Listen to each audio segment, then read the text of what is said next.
Welcome to the Motherhood Alliance podcast, the podcast dedicated to empowering moms and families on their health and wellness journey. I'm Brittany Suttner. And I'm Andrea Rinkus. Together, we're here to explore holistic approaches that go beyond conventional medicine.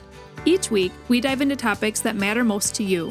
Everything from nutrition and mental health to alternative therapies and natural living.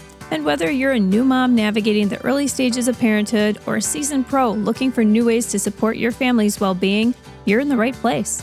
Even better, all of our guests are local small business owners who you can actually talk to and work with. You can learn more about today's guest and connect with hundreds of other health and wellness professionals through our informative and easy-to-use directory at motherhoodalliance.com. Before we get started, keep in mind that this podcast is for informational and educational purposes only and is not a substitute for personal healthcare advice. Please consult your healthcare provider before making any changes based on the podcast content. Thank you for joining us on this journey. Are you ready to help your family thrive? Let's get started.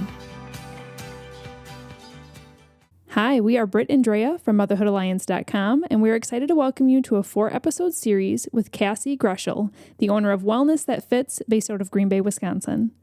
Cassie is a registered dietitian and mom of 3 who knows firsthand how draining it can feel to juggle family, work, and the never-ending what's for dinner question. Cassie serves moms and families through customized meal plans, one-on-one coaching, a meal plan subscription, courses, retreats, and more. Outside of work, you'll find her in the garden, fishing, or out on family walks with her husband, 3 kids, and their dog. All right, you guys, it's time to turn up your volume. You're going to love these episodes with Cassie. Let's get started. Hey, everybody. Welcome back to the Motherhood Alliance podcast. We are here with Cassie, and we are so excited that we get to talk to you again today. Thank you for having me. Yeah, absolutely. So this episode's all going to be about family meals and, how that really benefits the whole family mentally and physically. First of all, why do you feel that family meals are so important? Why are we even talking about this? Absolutely. So I would love to walk through an exercise with you guys. Okay. So I'm going to be really involving you. And then also I want our listeners to think about this as well. So I want you guys to think about a time when you had just an amazing memory. I'm sure there's like a lot of good memories, but just like bring yourself back to maybe a place where there was tons of love and laughter with others maybe, and just pure happiness and just like you really felt like yourself and just wonderful memory. Okay, and now I hope you're kind of in maybe one of them. I hope you guys have lots of good memories. But now that you're in this memory, I want you to like think about what's going on around you. Think about the environment. So what do you see? What do you hear? What do you smell maybe? What do you taste? And I want you to really think about that for a second. And I'm wondering if either of you would share maybe one of your memories that you're thinking of. Yeah, I'm just thinking of our family vacations down in Florida. Okay. I mean, like you said, there's tons of memories, right? Sure. But the one that popped up. The one that just kind of popped up right away is, we would go down to Florida. When Brittany and I were kids, we would go down to Florida almost every year, and as families, but even with our other, with our husbands and kids too, we would go down there too and enjoy the beaches and the cuisine and everything else too. The cuisine. Okay. Okay, cool. Do you mind if I ask what yours is? Yeah, well, actually mine is vacation as well. Okay. But honestly, I think it's hard because when you first asked the question, I was like trying to think of a childhood memory. I was kind of like, should I think of something from my childhood? And I can think of a couple of things, but I feel like at this age, a lot of those memories are getting pretty blurry where they don't come forefront of mind. But when I think about being a parent, honestly, anytime that we are outside and doing something as a family that's fun, like even last night, we were outside playing Foursquare in our driveway. And I'm like, gosh, that just fills my heart. A, when they're getting along. Yeah, well, yeah. And then B, when we can be outside experiencing God's world. Like that just brings me joy. I love that. I was worried that both you guys would not have a memory around what I'm trying to bring up here, but so I'll just share mine too, because I do think like you had mentioned a little bit like cuisine. So some of my best memories are just like when we had family gatherings or Christmas and things and a common denominator in a lot of like those family gatherings. Anytime you get together with loved ones and friends, that common denominator is food. Yeah. And I think like food really brings people together And it, expresses culture. And, when you're in Florida, maybe like the cuisine of Florida, you got to like learn and experience new culture and then talk about it maybe. And so I think food we have such good memories around food, like a lot of the memories that we have. And there's a piece to that. I think food brings people together. It helps, like I said before, it helps express culture. And it's so interesting, like doing more research into this, in that family dinner time or mealtime, actually research shows that frequent family meals are associated with better family connectedness and higher well-being. And so it just makes sense in the fact that we have such good memories, around food and that connection piece of like other human beings and being social. And so there's a lot of research, like I said, behind that. And so I think I could talk maybe a little bit about the specific findings that I saw, absolutely. because it was just like amazing. But a lot of the research looks at the nutrition and diet quality, as well as mental health and emotional well-being. And then also like being a protective buffer against risks. And so if we kind of like step back and look at the nutrition piece, they were actually finding that families who eat together more frequently, have better nutrition quality, just like better diet quality. And then for the connected piece, they were finding that kids who eat together, and these were very large studies, by the way. These are like thousands. One was 8,000, one was 9,000, Oh, wow. one was like 23,000. So like big studies that looked at like school age kids, and they saw depression is lower in kids who partake in family meals, and they also saw, when we talk about risky behaviors, the rate of suicide and also eating behaviors is lower in kids who have like a frequent family sit down. And so it's just, I think, just so important that we make time for this in our schedules. I know we're all super busy, but it impacts the emotional and mental well-being of our families so much that I think it's something that we should really focus on and work it into our busy calendars. What would you say is the ideal frequency in reality? Because, it may not happen every night, but is it like a couple times a week and then you'll see some of those benefits? Is it really ideally 4 times a week? What would you say to that? Yeah, I mean, if we're talking to the science behind it, it was like greater or equal to 5 meals a week. And it didn't necessarily say dinner. It was just meals a week. Now, some of you might be thinking, oh my gosh, I'm a terrible parent. We never do 5 meals a week together. And what I say to that is like, one more today is better than, none last week, right? And so if you can find one meal, it doesn't need to be dinner time. I know dinner time is really busy with families that have events and things. If you can find one meal time, maybe it's something as simple as Saturday morning breakfast, where you can sit together, make that consistent. Maybe it's Sunday lunchtime. Find one meal, stick with it for a couple of weeks, then slowly add more meals. And even so, sometimes people say, again, with the dinner time is really hard. But if you can find connection over breakfast, again, breakfast is, the morning time can be morning time chaos. But growing up, actually, we sat down for breakfast with my dad. My mom would be getting ready because it was just our time with him. And I mean, we still saw him frequently, like at night and sports events and things like that. But I have fond memories of just having like a sit down. We had a devotion and we had breakfast time together. And it was just like memories that stick out in my mind, of that family time that we had. I love that. I do feel like, when you sit down and you're eating, I mean, keeping the phones away, keeping all that, off to the side, because I just think of how fast our world goes, how busy our schedules are. And I just love that idea of, I mean, I do this at home too, but I love being able to talk to my kids. Like we're looking at each other in our eyes, eating our food and talking about our days and just what's going on in life. And, I do like your encouragement too. Like it doesn't have to be dinner, because I feel like a lot of people feel like it has to be a family dinner kind of thing. And you're right. We are so busy. Yeah. It's hard. And I think like too, you touched on a couple of the points already. It's not the meal really that matters, but what's happening at the table. And so I think like my best tips for that would be like, what you said, screen free. Like that's when we really can get connection with people. You're looking at people in their eyes. And even having your phone, you guys have probably heard statistics about this, but even having your phone, face down next to you can really be a distraction. And so remove all screens. Some families watch TV while they're eating. I would say turn it off, right? It helps with mindfulness and like listening to your body and hunger satiety cues as well.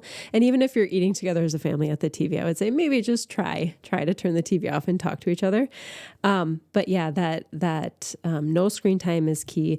And I would also say, like, when you say asking each other about their day, maybe create like a family ritual around like, are you going to ask the same question? Or, what we currently have, and I try to switch it up, but we have like a bowl in the middle of our table and it has like Scrabble pieces. So like all different, letters of the alphabet. And we'll pick up one that my kids are young, so they're like 6, 4 and 2, 3 today actually. But we'll pick up a Scrabble piece and we'll be like, oh, can you see anything that starts with this letter? Right. And so that's something for young kids, but there are a lot of different things that we can incorporate at that mealtime that really helps us explore and see into their day. How was their day at school? And what did you learn today? And what was something that made you laugh today? And so it's just such a good opportunity to have that connection. I would also say too with the screen, because I know some people are like, we just like the background noise. How about switching? I heard that. What about switching it to like just like classical music or like something, if you need background noise, switching it to something else where it's. Yeah, and I'd also like wonder, I would really challenge that mindset and like, why do you need background noise? Yes. Are you able to like focus and be present in the moment with that background noise? And I don't know. That's a really good, just start thinking about that, Right. I like that though. Classical music is great. Yeah. I mean, there's so many benefits to it in like babies and studying and things. So why wouldn't it be for dinner time? Right. We've done that before and it just kind of helps not lighten, but like just gets the mood a little bit more calm. Yeah, absolutely. So, I like that. Yeah. Maybe my kids would like that. Try it. Something in the background. Yeah, there you go. Out of curiosity, as a dietitian, do you ever find yourself kind of using those family meal times to educate your kids about healthy choices or portion sizes or balanced plates? Like, is that a time that we should be using that time for education, or is it really just a time to like connect via the Scrabble or the conversation or whatever? I would say it is a time to do that. I would say if you're not really doing it, the best thing to do is just do it and focus on that connection piece. Now, once you get the hang of that, it is a wonderful time to talk about nutrition and to talk about balanced meals. We had a food adventurer sticker chart where we would, have like you get a sticker for like if you eat a protein, a grain, a veggie, and fruit. So you can incorporate some of those fun ideas into it. But no, absolutely. My second son is just like being fully honest. Like he's a wonderful eater. My first is a little bit more picky. He's a great eater. He eats everything. He'll eat like a full salmon fillet. Like he eats a lot. And so we would be like, great job, Emma, like praising him almost for it to try to almost get like our first son to like eat more. And it's so funny because then he eats a lot. And we've had to start bringing into the conversation over the past couple of months, like, honey, are you, why don't we listen to your body? Let's take a break. And so introducing some of those like mindfulness techniques and like, let's set your fork down, maybe take a couple of drinks of your milk or your water. And like, let's see, does your belly still feel full? Like, are you really hungry? I'm happy to give you more food, but like, let's make sure you're really still hungry. And so I think dinner time is a great time to be intentional in how we're teaching our kids and, like let's eat leafy greens or eat your broccoli because, you're going to be strong and like feeling their muscles and like, where did that broccoli go? You just swallowed it. Here it went in your arm, And so we love to do that kind of fun stuff, especially with little kids. Of course, the environment's going to change when you have older kids and you can do some different things, but talk about more of like eat your protein first. That'll fill you up or something. Yes. Or like, if your kid's in a sport, like I actually had a client who we talked a lot about this. Her kids were in baseball and we talked really a lot about like their positions and what kind of body movements and what kind of strength did they need to do to be really good at that position. And then we started talking about like iron and protein and things that really help that along. And so, dinner time is a wonderful opportunity to talk about those things. Is there any way we can take these principles on the road? So if you're even tonight, we're going to be running from one thing to another. And it's like, we're going to be eating a quick meal in the car. Yeah. And so we won't be able to have that eye contact, but we're still shoved in one space together. So how can we maximize that time? Absolutely. Like, I think so. Yes. Like, looking at each other maybe would be best, but like, just still you're together, you're talking about your day. And another thing is, let's say your family's broken up, like this one's going to this sport and dad's taking this kid to this and mom's taking this kid to this. You could create those meals or those snacks together that you're going to be taking in the car. You could create it together the night before or on a Sunday with your family, right? You'd be like, okay, what snacks are we going to make out of the snack bin, and you throw something together and use that time, even though you're only prepping like the snack and throwing it together, use that time. Another thing that I thought of too is like, let's say, you're off on one event and a kid is at home. They like don't have their event starting till later. So you're like, hey, by the way, this is in the fridge. By meal prepping, you have something in the fridge at all times that the family eventually is going to eat. And I know this sounds like kind of like it's a little silly, but like, even let's say you made a lasagna, being like, hey, how was the lasagna? Oh, you liked it and you liked it. Like having that connectedness of one meal, I think I know that sounds a little silly because it's like getting really down and like nitty gritty, but like that, even you could be talking about the same thing or just having anything that can connect you, could be helpful. Yeah. And I think having these family meals is a great way to encourage kids to try foods over and over again. Absolutely. They can see, like you talked about in a previous episode, the modeling piece is so important. I've shared this on a prior episode, but it's actually worked pretty well for my kids, is we talk about how every night that they grow bigger, they heal from owies or injuries, right? And they grow new taste buds. And so even though you didn't like broccoli last week, you may have grown that taste bud. Even last night, I made some zuppa toscana soup. My son has finally gotten to the age where he will usually eat the soups. My daughter is still a soup skeptic. And she tried it and she was like, I'm like, you grew your soup taste bud. All right. I love that. So it's just, oh my gosh, I'm going to steal that. Yeah, That's such a good idea. It's just a fun way to get them to try and keep eating those things over and over again. But yeah, I just want to bring back that piece of modeling that you talked about when it comes to picky eaters, especially, of trying to just encourage them to try all the foods. Yeah. Right? And I think we actually should talk about this just for a second, because a lot of us have problems with picky eaters. And let's say you make broccoli like 3 times and you're like, my kid never eats it. Actually takes like a kid 14 to 17 times of trying, even just like being introduced to it in order to actually try it or even eat it. And that's for neurodivergent normal kids. And so we have to really increase the amount that we're serving that food and to increase exposure to different foods, and also prepare it in different ways. So one kid who doesn't like steamed broccoli, he might love roasted broccoli, or he might like the crunchiness of a raw broccoli with ranch dip or something. And so not only introducing that food multiple times, but in multiple different ways. And don't feel down on yourself. Like, if, your job as a parent is to decide what time dinner is, what you're going to be serving. And their job really is to decide like how much they're going to eat. And that's really hard for us too. That is the hardest thing for me, at least, is not being like, and I'm not going to lie. Okay, one more bite, let's try to get this before a treat. And, there's a lot, we could have a whole episode on that, but like with picky eaters, I think just constantly encouraging, talking about the benefits behind the specific food is really important. And then, like you said, modeling that behavior. I will have a Chinese cabbage salad that I'll be eating. And I have the same thing on my daughter's plate, and she won't eat it, but she wants my salad. So she'll eat off of my fork and eat the same salad and love it and eat half of it, but she won't eat it on her plate. So it's just like what mom and dad do is cooler than what they do, at least with little kids. Well, kind of on that topic, your kids are younger than ours are, but I'm specifically thinking about, a 1-year-old, a 3-year-old, a 4-year-old, a 5-year-old, and those age groups. There's a lot of people, when they're hearing this conversation, they're envisioning that picture perfect mealtime where everybody's getting along, and everybody's smiling, and you're having this beautiful family meal. But in reality, oftentimes it's, if you have 3 kids, one is saying more milk, and somebody else saying, I need a fork, or I have a spoon for my pear sauce, but I want a spoon for my yogurt too. Can you get me another spoon? And it's a constant request, typically to the parents, especially before they're of the age of helping themselves to things. Yes. And so mom is up, down, up, down, up, down, up, down. How do you navigate that while still having this family time? Yes. Great question. Wow. Do I have a really good answer for you? I'm not sure, because I think, especially when they're too young, you almost have to like, I don't want to say you have to go get it, but like try to encourage and show the purpose behind one spoon or whatever.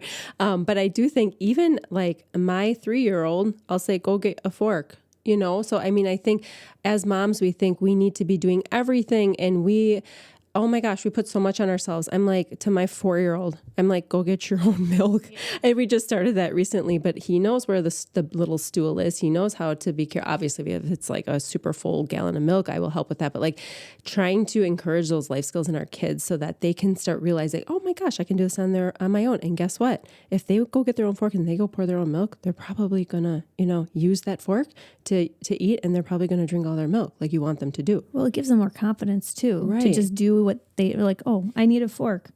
I'll just go get it. Like, because I'm confident I can go, I don't need my mom all the time. Yeah. Yeah. And to back it up even further, I think this is also why I'm so passionate about meal prep, is because by that time when you're sitting down and your kids have 1,000 requests, you're like overstimulated, ready to snap at everybody. And you're just like, I can't take it. And then somebody says they don't like it. And you're like, yeah, I have a question about that one. Yes, absolutely. But yeah, go ahead with you. Yeah. So, my kids are almost 12 and 9, almost 12, like in a couple weeks, which is crazy.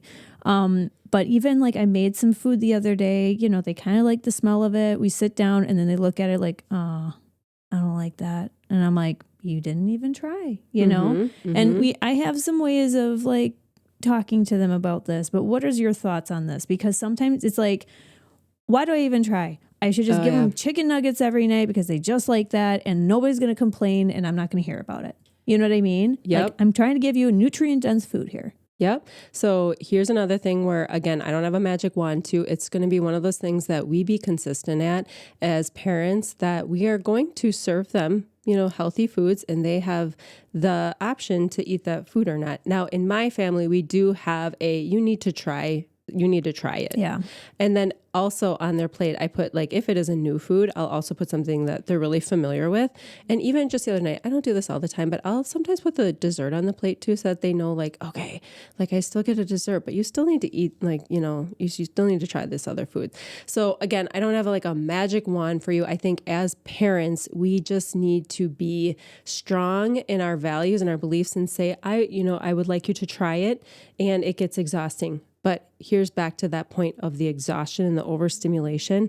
I'm going to back up and think about like your day prior to sitting down at the table. And if you are making your whole dinner and you also didn't even have a plan, so you're trying to plan something last minute, think of the overwhelm and the overstimulation you already have when you're finally sitting down.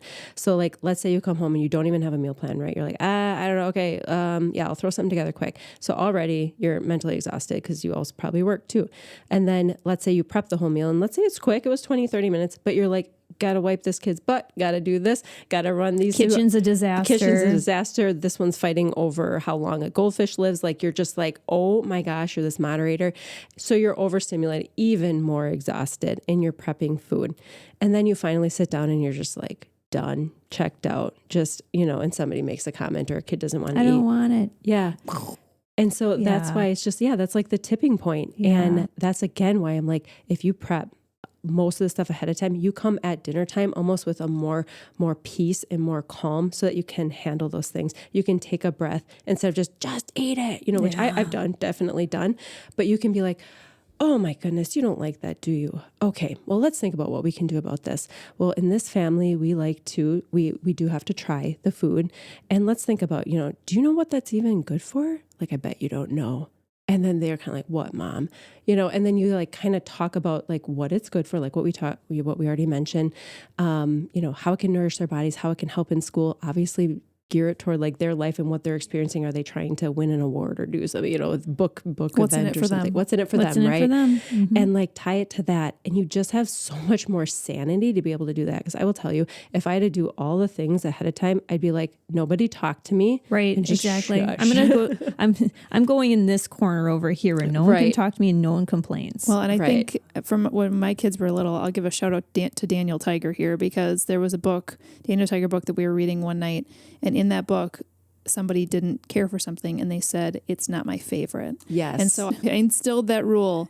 It's okay if something's not your favorite, but that's how you share that. Absolutely. That's how you say it, because whether it's me or whether you're at grandma's house or you're in a restaurant, saying, I don't like it is so disrespectful to the person that just spent so much time preparing that food for you. And so you're going to show thankfulness. You're going to show gratitude and just respect. Absolutely. Around That's it. so true. I think All of our faces right now are like, we can all feel this, right? That's But the truth, though. Like when the kid or anybody just says, I don't like it. And they may not have meant to purposely be disrespectful, but for that person to have just gone through all of that, whether you meal prepped or not, to be honest, and then it's just like, you don't like it, that's just. And that was one of the other points that I was going to say, is like that respectful piece and just communicating those things with them and having more sanity around and patience to do that. And like, if you are able to say, okay, well, you know what? Mom doesn't always love, everything that I make. Sometimes it's an experiment, and sometimes I just eat it. Just that's what's for dinner tonight. it doesn't have to be your favorite. Right, it can just be exactly tolerable. Absolutely. Right. It's not my job to make things that there are 10 on the scale every single night. I'm just nourishing you. Oh, so funny. Well, this is a really good conversation. I just love the feeling I get when I think about having family meals together. It can be really hard, and we want to acknowledge that. But like Cassie said, anytime you are making time for this, you're doing something amazing for your family. So, but we love to finish out our series together with just asking the question of, Cassie, what does the future hold for Wellness That Fits? Yes. So it is my mission really just to empower women and to inspire women to show up with more energy for their families. I know, obviously if you improve your nutrition, you can live longer, have less chronic disease, and those are all important things. But I think the most important thing to me is inspiring women to show up better for themselves today, for their families and for their communities today, because I think we have a lot to offer. And so the future is really just continuing, collaborating with people and great businesses like you guys, Motherhood Alliance, to try to get the word out to more people and inspire more women. And I have a lot of different offerings that help women between meal prep course and meal plan subscription, which helps take that decision fatigue away. And so really just reaching more women. And I also am starting a podcast. Woo-hoo. Yes, to try to get some more ideas and content and inspiration out there and education to really help. Because again, there's a lot of noise out there with social media and nutrition. Especially in nutrition. Yes. Oh my gosh. Yes. So really just, sifting through the science and then seeing what science says in a holistic manner. I love that. So, and it's all great because this is why all the guests from our podcast are Northeast Wisconsin based. And so it's people that are local and you can actually work with and you can meet up for coffee with and see face to face, which is so amazing. So when do you hope to launch your podcast? Well, by the time this launches, I'm hoping it's already launched. So at the end of the year. Perfect. Yes. Yeah. Yay. So exciting. I do want to mention also that Cassie is being very generous in offering 50% off your first month of the Wellness That Fits meal plan subscription. So this is, like she just mentioned, it's a subscription. You'll get weekly meal plans, right? Yep. And then you'll get 50% off by using the code MA50. So thank you for offering that to our listeners. Absolutely. You are amazing. You're a wealth of knowledge. Oh gosh, thank you. We need more people like you in the world who are educating from the heart, and educating people so that they can make their own choices within their own homes and helping them to nourish their families well and build those family connections. Grace too. Doing it through grace and encouragement. Yeah. Instead of fear. That's huge. Thank you so much for what you're doing. Yes. Thank you guys for having me on the podcast. If you enjoyed this episode, would you consider leaving a rating or review or sharing it directly with a friend who could benefit from the information? We know that you're a busy mom or caregiver, and our goal is to make your life easier by bringing tips and tricks directly from experts into your earbuds. By sharing this episode with someone you love, you can play a critical role in helping to make their life easier as well. We appreciate your time and thank you for being a part of the Motherhood Alliance family.